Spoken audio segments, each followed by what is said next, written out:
My name's Monica, and I don't remember a time when my parents weren't fighting. Their screaming matches are some of my earliest memories, filling our house with tension so thick you could cut it with a knife. I was just a kid, but even then, I knew something was seriously wrong. I was 4 when everything came to a head. Mom and Dad's arguments had gotten worse, if that was even possible. One night, I woke up to the sound of shattering glass and my mom yelling, "That's it, Mark, I've had enough." The next morning, Dad was gone. Just like that, my family was torn in two. It didn't take long for Dad to move on. Within months, he'd remarried some woman named Caroline and moved across town. From then on, our relationship became a joke. He'd call on holidays, his voice distant and awkward like he was talking to a stranger, not his own kid. The rest of the year, the only sign I had of father was the monthly alimony check he sent to Mom. Mom, for her part, was a mess. Linda Thompson, once the picture of a happy housewife, now a single mother, struggling to keep it together. She threw herself into her work as a real estate agent, but it was obvious she was floundering. I was 7 when Mom started getting weird. She'd always been a bit impulsive, but this was different. One day, she came home with a bunch of books and DVDs about day trading. "This is it, Monica," she said, her eyes shining with a manic gleam that scared me a little. "We're going to be rich." For weeks, she was glued to her computer, muttering about stocks and trades. She'd forget to pick me up from school, or to make dinner. When I'd ask her to play with me, she'd wave me off. "Not now, sweetie. Mommy's working on our future." But our future wasn't looking too bright. I learned to fend for myself pretty quick. By 8, I could make my own meals, even if it was just a peanut butter sandwich, do my own laundry, and get myself ready for school. Mom was too caught up in her get-rich-quick schemes to notice. Things came to a head when I was 9.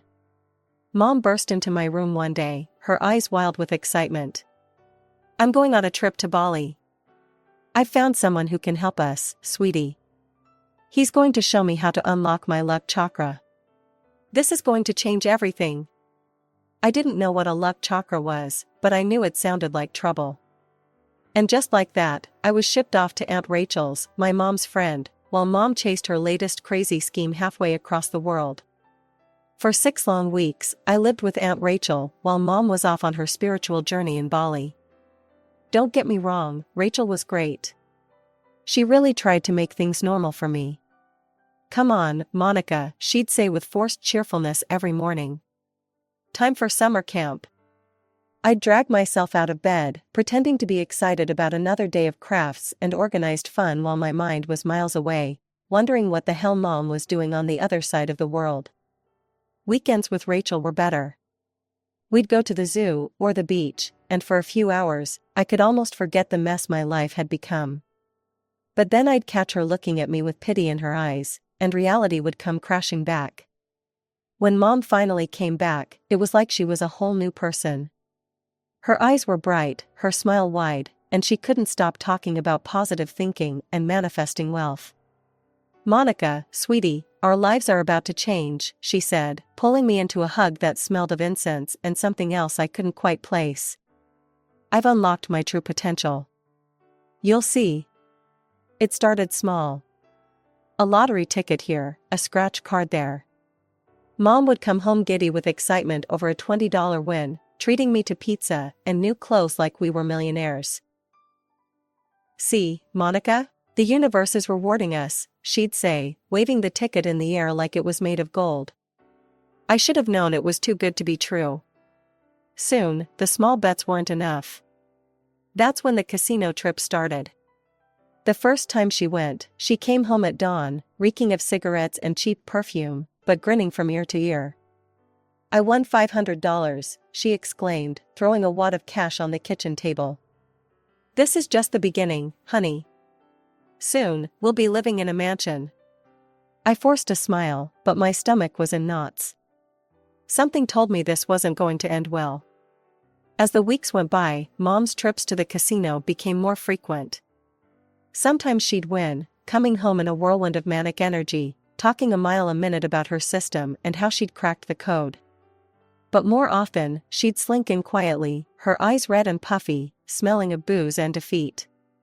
The good days were getting rarer, and the bad days, well, they were getting a lot worse. One weekend, Mom disappeared for 2 whole days. She left me with a stack of frozen dinners and a stern warning. "Remember, Monica, this is our little secret," she said, her eyes hard. "If anyone asks, I'm not feeling well and I'm resting in my room. Got it?" When she finally came home Sunday night, she looked like hell. Her clothes were rumpled, her hair a mess, and she couldn't even look me in the eye. "Mommy just had a bit of bad luck. But don't worry, it'll turn around soon. I can feel it." But it didn't turn around. The trips got longer, the losses bigger. I started dreading the sound of her key in the lock in the early hours of the morning. A quiet entry meant a good night at the tables. A slam meant losses, and those were happening more and more often. Grandma Elizabeth was like a breath of fresh air in the suffocating mess my life had become. She lived in the next state over, but she made a point of visiting every few months. Those visits became my lifeline, a glimpse of normalcy in the chaos. But they were also incredibly stressful. The minute we got word that Grandma was coming, Mom would go into full-on panic mode. "Monica," she'd yell, already pulling out cleaning supplies. "We need to get this place in shape. Your grandmother can't see it like this." And so began the frenzied cleaning sprees. We'd spend days scrubbing, dusting, and hiding evidence of Mom's hobby. Dirty dishes that had been piling up for weeks suddenly vanished. The overflowing ashtrays were emptied, and the lingering smell of stale smoke was masked with air freshener. But the worst part wasn't the cleaning, but the lying. "Now remember," Mom would coach me, her eyes hard and serious, "everything's great. I'm doing well at work, and we're very happy. Got it?" When Grandma Elizabeth would finally arrive, I'd plaster on a fake smile and pretend everything was just peachy. But inside, I was screaming. I wanted so badly to tell her the truth, to beg her to take me away from all this. But I couldn't. I couldn't betray Mom like that. Grandma Elizabeth didn't know that the money she kept sending us, money meant for my care and education, was going straight into the casinos. Mom would cash the checks and be out the door before the ink was dry, chasing that elusive big win that would solve all our problems. As I got older, it became harder to ignore the reality of our situation. There were days when the fridge stood empty, and I'd have to ration my school lunches to make them last through dinner. On my 12th birthday, Grandma Elizabeth made a gesture that would change everything. She came to visit, bringing with her a shiny new smartphone, the kind all the cool kids at school had. "Happy birthday, sweetheart," she said, handing me the gift-wrapped box. "Linda, I've got something for you too. I've opened a college fund for Monica. It's in your name since she's still a minor, but it's for her future. Just promise me you'll use it wisely." Mom nodded, tears in her eyes. "I swear, Elizabeth. I'll never touch that money for anything else. Monica's future means everything to me." As I hugged my grandmother goodbye later that day, I felt a glimmer of hope. Maybe this was the turning point. Maybe now, with my future secure, Mom would finally get the help she needed. At first everything was fine. Mom started going to Gamblers Anonymous meetings, picked up some real estate clients again. I threw myself into my studies, daring to dream about college and a future free from the chaos of the past few years. But like all the times before, Mom's resolve didn't last. Within months, she was back to her old habits. The excuses started small. "I'm just too tired for the meeting tonight, honey. I'll go next week." But next week never came. Soon, she was disappearing for days at a time again, leaving me to fend for myself. I was 13 now, and I'd become scarily good at being the adult in our household. I could forge Mom's signature perfectly on school documents, a skill born from necessity rather than rebellion. I even taught myself to cook, whipping up simple meals from whatever I could scrounge up in our perpetually bare pantry. Anything to keep my stomach from growling during class. As I entered high school, I withdrew more and more. Making friends felt impossible. How could I invite anyone over when I never knew what state the house, or mom, would be in? The few times I tried to open up, I was met with blank stares or awkward silence. No one could understand what my life was really like. By 16, I was desperate for some control over my life. That's when I decided to get a job. The local coffee shop was hiring, and to my surprise, the manager hired me on the spot. That coffee shop became my sanctuary. For a few hours each day, I could pretend to be normal. Just another teen working her first job, not the daughter of a gambling addict, barely keeping her head above water. And the money, well, it wasn't much, but it was mine. But reality has a way of shattering even the most carefully constructed illusions. One night, after a late shift at the coffee shop, I came home to find the front door unlocked. Alarm bells went off in my head immediately. Mom might be irresponsible, but she always locked the door. The house was a disaster. Clothes strewn everywhere, dishes piled in the sink, and a smell I couldn't quite place hanging in the air. Then I heard it, muffled sobs coming from the living room. I found Mom sprawled on the floor, an empty wine bottle clutched to her chest like a lifeline. She was on the phone, her words slurred and barely coherent. "I've lost everything," she was saying, her voice breaking. "Just one more chance. I know I can turn it around with one big win." My blood ran cold. I knew, with a certainty that made me sick to my stomach, what she was talking about. I waited until Mom passed out, snoring on the living room floor, before I made my move. With shaking hands, I opened her laptop. It took me a few tries to find the right banking app and guess the password. But when I did, the truth hit me like a punch to the gut. The account was empty. Completely drained. Years of saving, Grandma's generous gift, my entire future, gone. I stormed into the living room where Mom was still passed out. I shook her awake, my hands trembling with rage. "Mom, wake up. We need to talk about the money." She blinked at me, confusion and pain etched across her face. "What? Monica, what are you talking about?" "The college fund, Mom. The one Grandma set up for me. The one you swore you'd never touch. It's gone." For a moment, she just stared at me. Then she tried to deny it, her voice weak and unconvincing. No, you must be mistaken. I would never." But as I laid out the evidence, the empty account, the late-night phone call I'd overheard, her denials crumbled. In their place came the accusations. "You ungrateful brat," she screamed, her face contorted with rage and shame. "After everything I've done for you, this is how you repay me? Snooping through my private information?" It was like a dam had burst. Years of resentment, fear, and disappointment came pouring out of both of us. We screamed and cried, hurling bitter words at each other like weapons. And then it happened. In a moment of blind fury, Mom's hand lashed out, catching me across the face. The force of the blow knocked me back, and I felt a sharp sting where her ring had cut my cheek. I raised a hand to my throbbing cheek, feeling the warm trickle of blood. Without a word, I turned and fled to my room, locking the door behind me. I slid down to the floor, my back against the door, and finally let the tears come. That night, I made a decision. I couldn't stay here anymore. I packed a backpack with some clothes and the little money I'd saved from my coffee shop job. As the first light of dawn crept through my window, I slipped out of the house without a backwards glance. When I showed up on Dad's doorstep, his reaction was lukewarm at best. He invited me in awkwardly, shooting apologetic glances at Caroline, his wife, who didn't even try to hide her annoyance at my presence.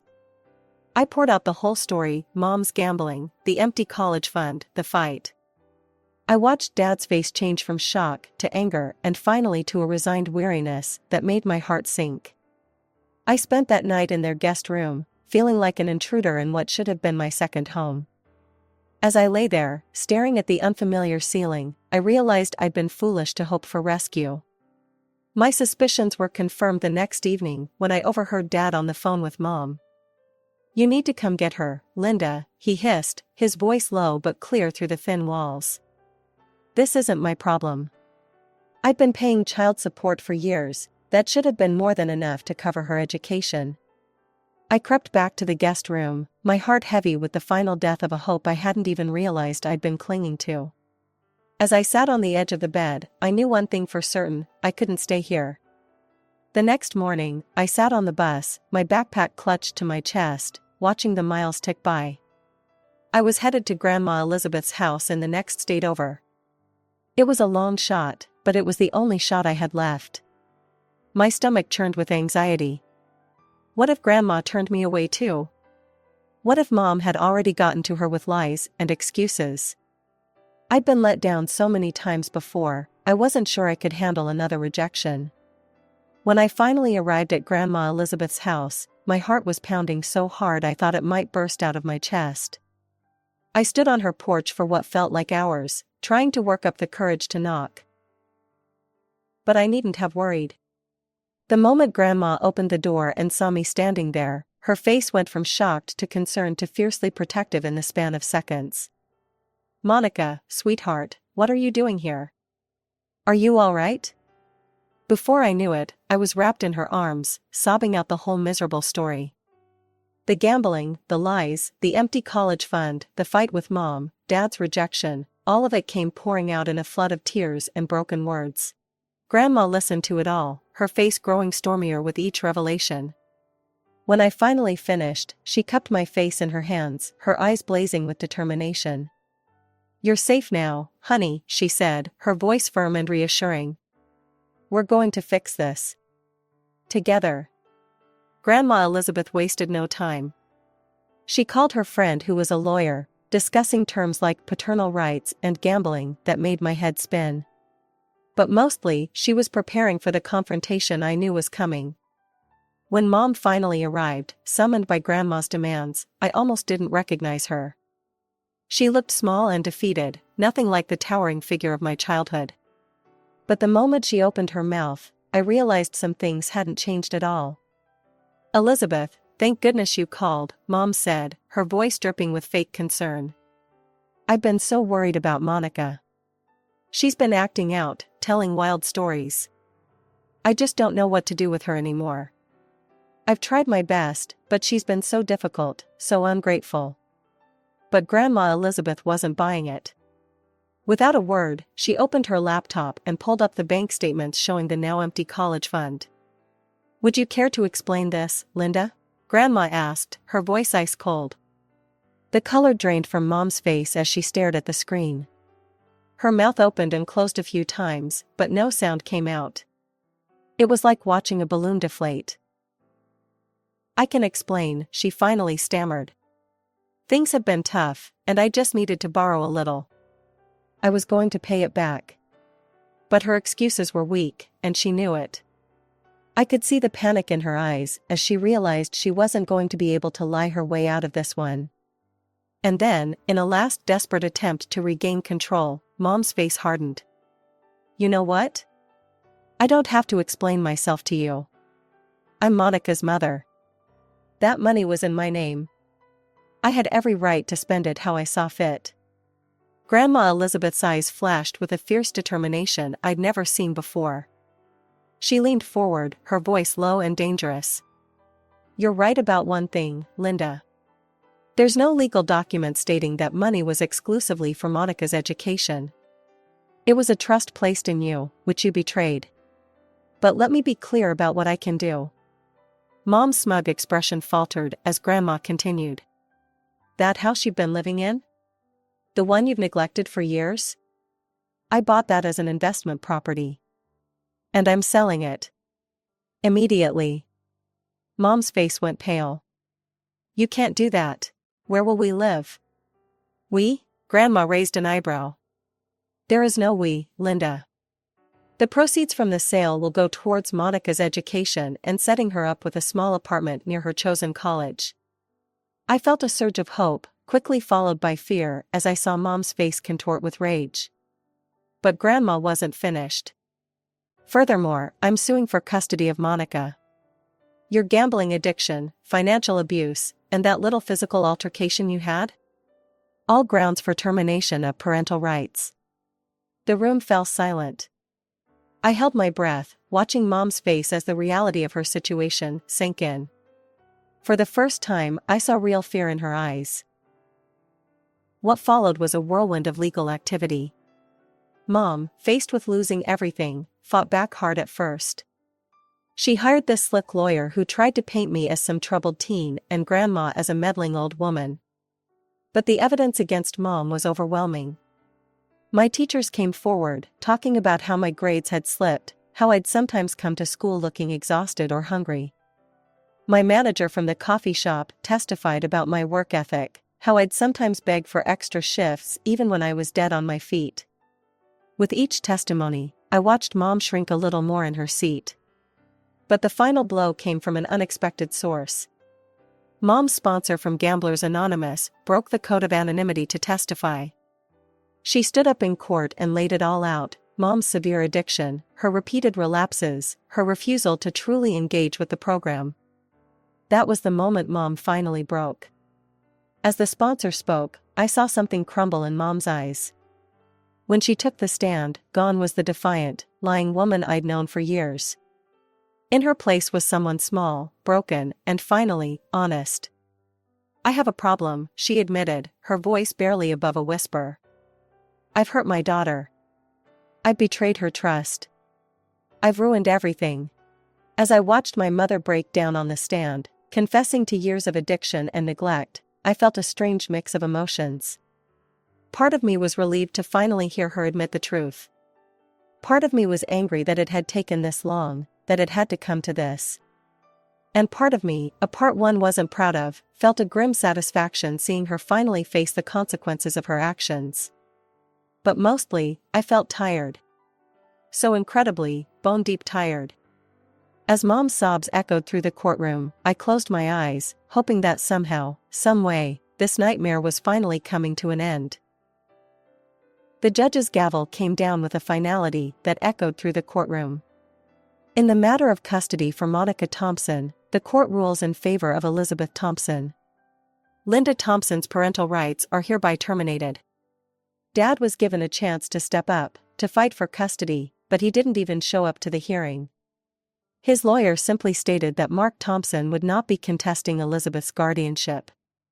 Just like that, both my parents had washed their hands of me. True to her word, Grandma Elizabeth sold Mom's house. She combined the proceeds with her own savings to set up a new trust fund for my education. This time it was ironclad: the money could only be used for tuition, books, and other school-related expenses. No one, not even Elizabeth herself, could touch it for anything else. As my high school graduation approached, Grandma and I spent our weekends getting ready for my next big step. She'd bought me a small apartment near the college I'd chosen, and we had fun picking out furniture and decorating it. As we worked, we talked about my plans for the future. I'd decided to major in social work, with a minor in psychology. After everything I'd been through, I wanted to help other kids who were struggling. But even as I settled into my new life, I couldn't shake the conflicting emotions that churned inside me. I was relieved to finally have stability, to know